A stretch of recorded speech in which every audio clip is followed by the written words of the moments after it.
Good morning Srinivas Reddy గారు. Good morning sir ఏం లేదు సార్, ఇప్పుడు నేను 500 కోట్లు ఆదాయం వచ్చేది రైల్వే డివిజన్ ఇచ్చి ఆలీకి అన్నం పెట్టి అంటే దేశాన్ని సేవ చేశానని అన్నట్టుగా ఉన్నది తప్ప 6,500 కోట్లు ఉన్న వాల్తేరు డివిజన్ సపరేట్ చేయటం ఏంటి, ఒడిశాకి అప్పచెప్పటం ఏంటి?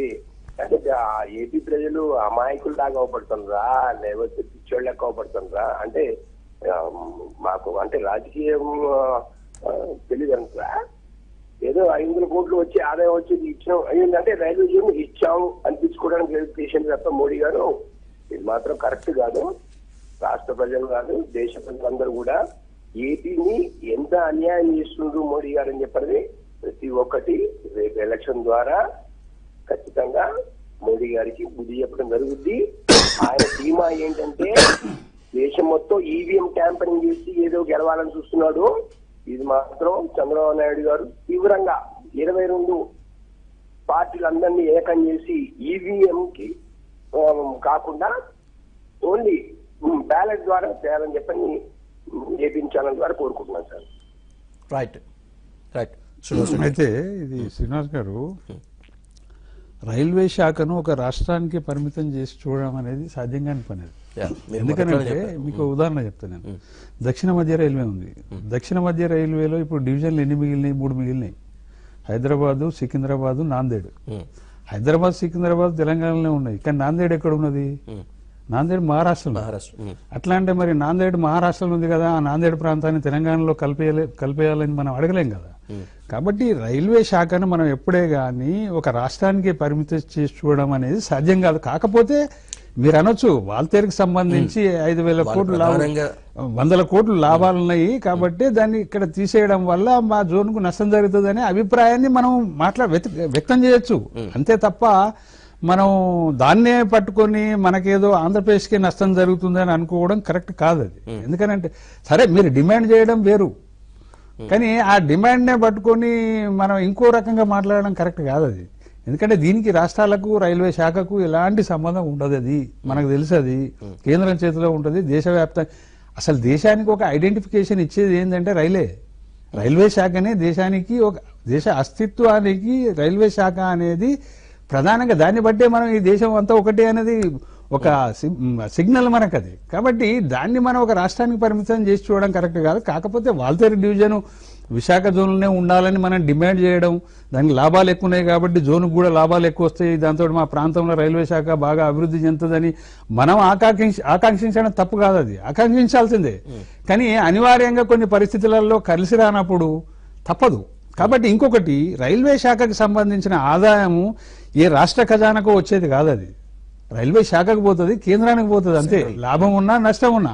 కాబట్టి ఆంధ్రప్రదేశ్కే నష్టం జరుగుతుందని కూడా మనం అనుకోవద్దు. ఈ దేశంలో ఒక పౌరులుగా మీరైనా మేమైనా అందరికీ సంబంధించిందే రైల్వే శాఖ.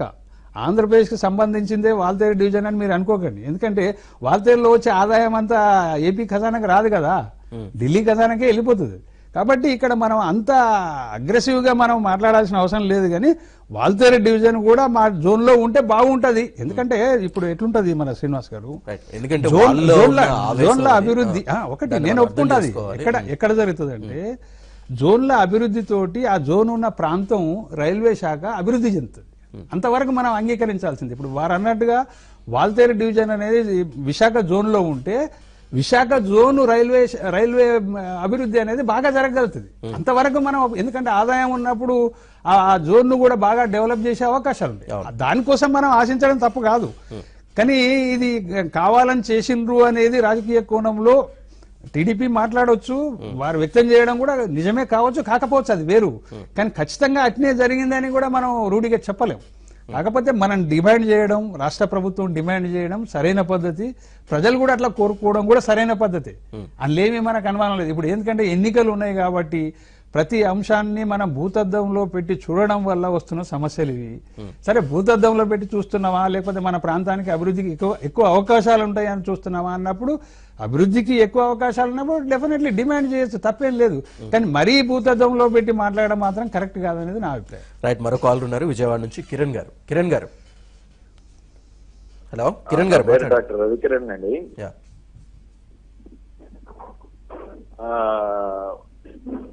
అసలు బడ్జెట్ అంతా కూడా సెంట్రల్ గవర్నమెంట్కి వెళ్ళిపోయేటప్పుడు వాల్తేరు డివిజన్ మొత్తం కూడా వైజాగ్ జోన్ లో ఉంటే తప్పేంటి?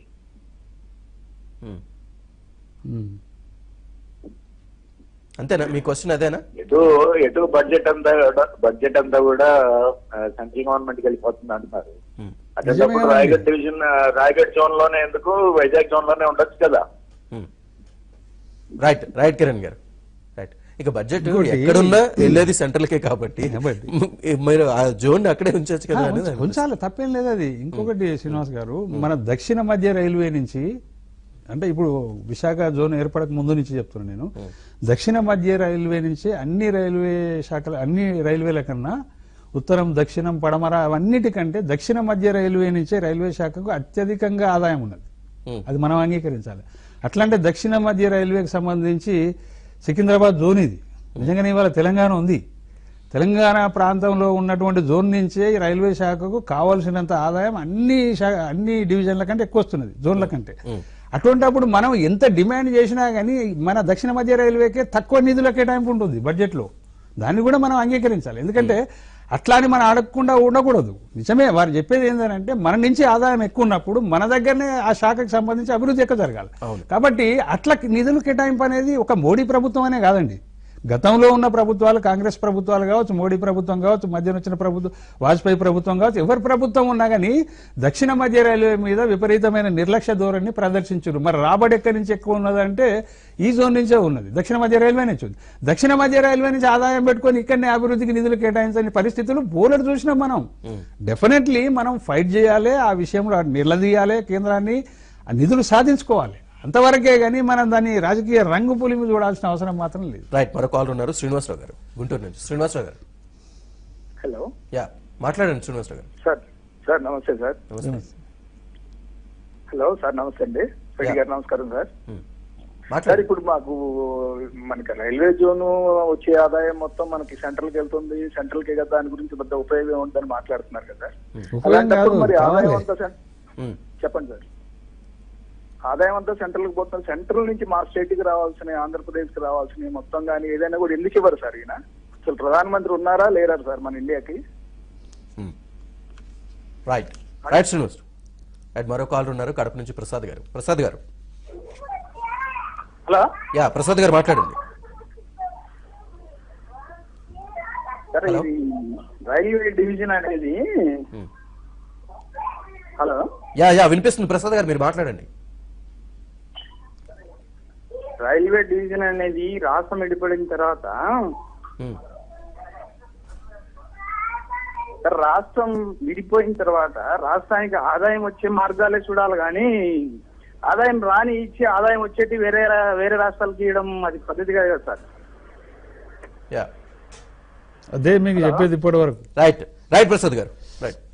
అంటే ఇప్పుడు వారు అనేది కూడా వాళ్ళు ఏం చూస్తున్నారంటే, జనరల్గా మన దగ్గర జోన్ ఇచ్చాను కానీ ఆదాయం వచ్చే డివిజన్ పోయింది అనేది అందరి అభిప్రాయం అది. కానీ రాష్ట్ర ఖజానాకు రాదు, ఆ విషయం మనం గమనించాలి. ఇంకోటి రైల్వే శాఖకు సంబంధించి ఆంధ్రప్రదేశ్లో రైల్వే విస్తరణ, రైల్వే అభివృద్ధి కోసం మనం డిమాండ్ చేయాలి. ఎందుకంటే మన దగ్గర ఆదాయం ఎక్కువ ఉన్నప్పుడు డెఫినెట్లీ మనం డిమాండ్ చేసే హక్కు కూడా రాష్ట్రాలకు ఉంటుంది. అంటే రాష్ట్ర పరిధిలో రైల్వే శాఖ విస్తరించాలి, దానికి సంబంధించి అభివృద్ధి ఎక్కువ జరగాలి. దానికోసం డిమాండ్ చేయొచ్చు. కానీ రాష్ట్ర ఖజానాకు, రాష్ట్ర ప్రభుత్వానికి రైల్వే శాఖకు పెద్ద సంబంధం ఉండదు. రాష్ట్ర విభజన బిల్లులో మనకు ఆంధ్రప్రదేశ్కి సంబంధించి రైల్వే జోన్ ఇస్తామన్నారనేటువంటి హామీ ఉంది కాబట్టి దాన్ని నెరవేర్చిండ్రు. అందులో మనం అనుకున్నటువంటి డివిజన్ లేకుండా పోయింది అనేది బాధ, అంతేగాని దాన్ని వ్యక్తం చేయొచ్చు, తప్పు లేదు. కానీ వాల్తేరు డివిజన్ లేనంత మాత్రాన మనం రైల్వే జోన్ వద్దని చెప్పలేం కదా. రైల్వే జోన్ అవసరమే, రైల్వే జోన్ ఉండాల్సిందే. దానికి సంబంధించి నిధులు ఎక్కువ కేటాయించవాలి.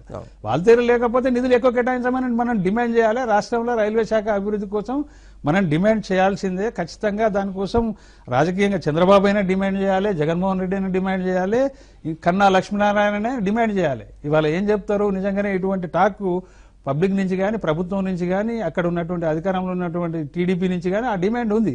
కాబట్టి దీని మీద కూడా ప్రధానమంత్రి ఏం స్పందిస్తారో కూడా మనం ఆసక్తిగా చూడాల్సిన విషయం. రాష్ట్రాల నుంచి కేంద్రానికి డబ్బులు వస్తున్నప్పుడు మరి రాష్ట్రానికి ఎందుకు సాయం చేయరు, ఆ విషయంలో ఎందుకు చొరవ చూపట్లేదు అనేది ఇంకొక దీనికి సంబంధించి పబ్లిక్ పాయింట్కి తిరిగి స్వాగతం. సార్, రాష్ట్రం నుంచి డబ్బులు కేంద్రానికి వెళ్తున్నప్పుడు కేంద్రం ఎందుకు రాష్ట్రాల మీద అంత చొరవ చూపదు, ఎందుకు ఆ నిధుల్ని ప్రకటించదు అనేది ఒక క్వశ్చన్. ఒకటి ఏంటంటే భారతదేశం రాజకీయంగా ఎట్లుందనంటే ఉత్తర భారతానికి సంబంధించి పార్లమెంటుకు ఎక్కువ ప్రాతినిధ్యం ఉన్నది. దక్షిణ భారతదేశానికి నిజంగానే సహజంగానే ఉత్తరానికంటే తక్కువ ప్రాతినిధ్యం ఉంది. నిధులు మాత్రం దక్షిణాది నుంచి పోతున్నాయి, అనుభవిస్తున్నది మాత్రం ఉత్తరాది ఉంది.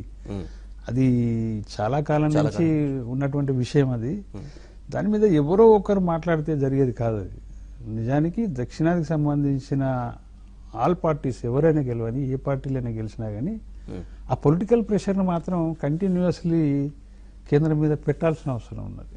అది రైల్వే శాఖనా, ఇంకో శాఖనా, ఏ శాఖకి సంబంధించింది అయినా కానీ ఆదాయం దక్షిణాది రాష్ట్రాల నుంచి ఎక్కువ ఉన్నప్పుడు దక్షిణాది రాష్ట్రాల నుంచి ప్రాతినిధ్యం వహిస్తున్న ప్రతి రాజకీయ పార్టీ కూడా కేంద్రం మీద అంత ఒత్తిడి పెట్టగలగాలి.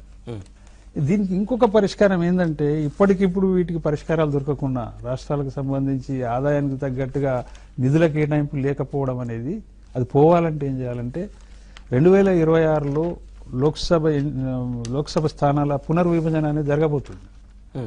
అప్పుడు ఖచ్చితంగా దక్షిణాదికి సంబంధించిన రాజకీయ పార్టీలు, ప్రాంతీయ పార్టీలే కావచ్చు, ఇక్కడి నుంచి ప్రాతినిధ్యం వహిస్తున్న పార్టీలే కావచ్చు, ఖచ్చితంగా దక్షిణాదికి సంబంధించి లోక్సభ స్థానాల పెంపు జరిగేలాగా చూసుకోవాల్సిన అవసరం ఉంది. ఎందుకంటే ఇప్పుడు జనాభా ప్రాతిపదికన లోక్సభ స్థానాలు ఏర్పడుతున్నాయి. జనాభా ప్రాతిపదికన చూసినప్పుడు ఉత్తరాదిలో జనాభా ఎక్కువ ఉన్నది. యూపీ, బీహార్ లాంటి ఏనుగు రాష్ట్రాలలో హైలీ డెన్సిటీ ఉన్నది పాపులేషన్కి సంబంధించి. అందుకనే ఒక రాష్ట్రంలో 80, ఒక రాష్ట్రంలో 40, ఒక రాష్ట్రంలో 42, ఒక రాష్ట్రంలో 40, ఇట్లా 40 కింద లేవు ఎక్కడ దాదాపుగా. అంటే అంత బలంగా పొలిటికల్గా అంత బలంగా నార్త్ ఇండియా ఉన్నప్పుడు దక్షిణానికి సంబంధించి నిజంగానే మన దగ్గర అభివృద్ధి ఎక్కువ జరుగుతున్నది, ఆదాయం కూడా ఎక్కువ వస్తున్నది.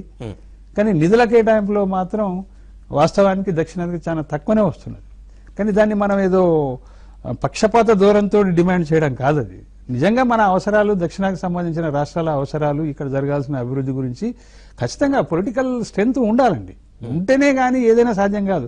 పొలిటికల్ స్ట్రెంత్ ఉండాలన్నప్పుడు దక్షిణాది రాష్ట్రాలన్నిటిగా మూకుమ్మడిగా లోక్సభ పునర్విభజన జరిగినప్పుడు లోక్సభ స్థానాలకు సంబంధించి అప్పుడు గట్టిగా మనకు అనుకూలంగా సంఖ్య ఎట్లా పెరుగుతుంది లోక్సభ స్థానాలది అనేది క్లారిటీగా మనకు ఒక అవగాహన వచ్చి ఆ రకమైన రాజకీయ ఒత్తిడి పెట్టి స్థానాలు పెంచుకోవాల్సిన అవసరం మాత్రం ఖచ్చితంగా ఉంది.